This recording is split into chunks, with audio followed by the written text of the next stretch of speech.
Hi viewers, Rayalaseema special పితుపప్పు curry ఉర్లగడ్డ కాంబినేషన్తో చూపిస్తున్నాను. ముందుగా అనపకాయలను అయితే ఒలిచేసి రెడీగా పెట్టుకోండి. అనపకాయ చూడడానికి ఇలా ఉంటుంది. అనపకాయని ఒలిచి అందులోంచి గింజలను అయితే తీసేసి ఆ గింజల్ని నైట్ మొత్తం నానబెట్టేసేయాలన్నమాట. ఇలా ఒలుచుకున్న గింజల్ని నైట్ మొత్తం నానబెట్టేసి మార్నింగ్ కానీ పీల్ చేశారంటే స్కిన్ ఈజీగా వచ్చేస్తుంది అనమాట. ఇలా ఉంటాయన్నమాట నైట్ మొత్తం నానబెట్టిన గింజలు. ఇలా నానబెట్టిన గింజల్ని జస్ట్ ఊరికే అలా ప్రెస్ చేస్తే చాలు, పైన స్కిన్ అయితే ఊడిపోతుంది అనమాట. ఇలా గింజలు అయితే లోపల ఇలా ఉంటాయి. సో ఇలా అన్ని గింజల్ని పైన స్కిన్ అయితే తీసేసుకొని ఇలా పొట్టు పీల్ చేసేసిన గింజల్ని మనం కర్రీకి యూస్ చేస్తామన్నమాట.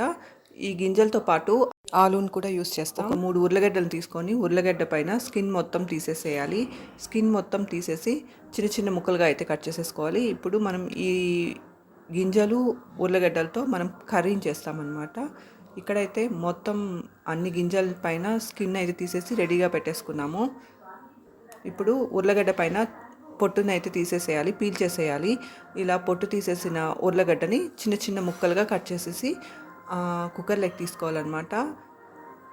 కుక్కర్లోకి తీసుకొని తగినంత వాటర్ని అయితే వేసేసి ఉడికించుకోవాలి. ఇలా ఉర్లగడ్డ ఉడికించక ముందే పొట్టును పీల్ చేసేసామంటే ఈజీగా పీల్ చేసే పని, తర్వాత పీల్ చేసే పని లేకోకుండా ఈజీగా డైరెక్ట్గా యూస్ చేసేసుకోవచ్చు అనమాట. ఇలా ఉర్లగడ్డని పైన పీల్ చేసి కట్ చేసుకొని కుక్కర్లోకి తీసుకొని తగినంత వాటర్ని అయితే వేసేసి ఒక 2-3 విజిల్లు ఉడికిస్తే ఉడికిపోతుంది అనమాట.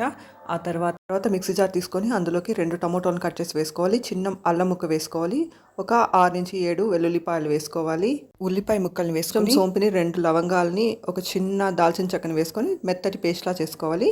ఆ తర్వాత ఒక పెనం పెట్టి కొంచెం ఆయిల్ వేసి ఆయిల్ వేడాక అందులో కొంచెం వడియం వేసి ఇప్పుడు మనం మిక్సీ జార్లో మిక్సీ పట్టుకున్న పేస్ట్ని వేసేసి బాగా ఫ్రై చేసుకోవాలన్నమాట. మీడియం టు లో హీట్ మధ్యలో పెట్టుకొని ఈ పేస్ట్ని బాగా వేయించుకోవాలి. ఈ పేస్ట్ పైనుంచి ఆయిల్ రిలీజ్ అయ్యేంత వరకు బాగా వేయించుకోవాలన్నమాట. ఆ తర్వాత మనం ఒలిచిపెట్టుకున్న పితుపప్పు గింజల్ని ఇందులోకి వేసేసి ఫ్రై చేసుకోవాలి. అలా ఫ్రై చేసుకోవడం వల్ల పచ్చివాసన పోతుందన్నమాట. గింజల్లో ఉన్న పచ్చివాసన పోతుంది. ఇక్కడ మీరు చూస్తున్నారుగా పితుపప్పును అయితే వేసేసి కొంచెం సేపు ఫ్రై చేసుకుంటున్నాము. ఇలా ఫ్రై చేయడం వల్ల గింజల్లో నుంచి పచ్చివాసన రాకుండా ఉంటుందన్నమాట. మిక్సీ జార్లోనే నేనైతే కొంచెం కారాన్ని, ధనియాల పొడిని, పసుపుని కూడా, ఉప్పుని కూడా వేసేసాను. మీరు మిక్సీ జార్లో వేయడం మర్చిపోతే ఇప్పుడు వేసేసుకోవచ్చు అనమాట. మిరపొడిని, ధనియాల పొడిని, పసుపుని, రాళ్ళుప్పుని వేసేసి తగినంత నీళ్లు పోసి మూత పెట్టి ఉడికిస్తే ఉడికిపోతుందన్నమాట. ఈ గింజలు సాఫ్ట్ అయ్యేంత వరకు ఉడికించుకోవాలి. తగినంత నీళ్ళు అయితే వేసేసి మూత పెట్టి ఉడికించారంటే హెల్దీ అండ్ టేస్టీ పితుపప్పు కర్రీ రెడీ అయిపోతుంది అనమాట. ఈ పితుపప్పులో కూడా ప్రోటీన్ ఉంటుంది, ఫైబర్ ఉంటుంది, విటమిన్స్, మినరల్స్ అధికంగా ఉంటాయన్నమాట. మూత పెట్టి ఉడికించారంటే పితుపప్పు చాలా తొందరగానే ఉడికిపోతుంది అనమాట. మధ్య మధ్యలో గరిటెతో కలుపుకుంటూ ఉండాలి. అలా కలుపుకుంటే అడుగంటకుండా ఉంటుందన్నమాట. ఫుడ్ బర్న్ కాకుండా ఉంటుంది. గరిటెతో ఒకసారి కలుపుకొని అందులోకి మనం ఆల్రెడీ ఉడికించి పెట్టుకున్న ఉర్లగడ్డలను అయితే వేసేసి కలిపేసుకోవాలన్నమాట. ఇవి ఆల్రెడీ మనం ఉడికించిన ఉర్లగడ్డలే కాబట్టి కొంచెం సేపు ఉడికిస్తే సరిపోతుందన్నమాట.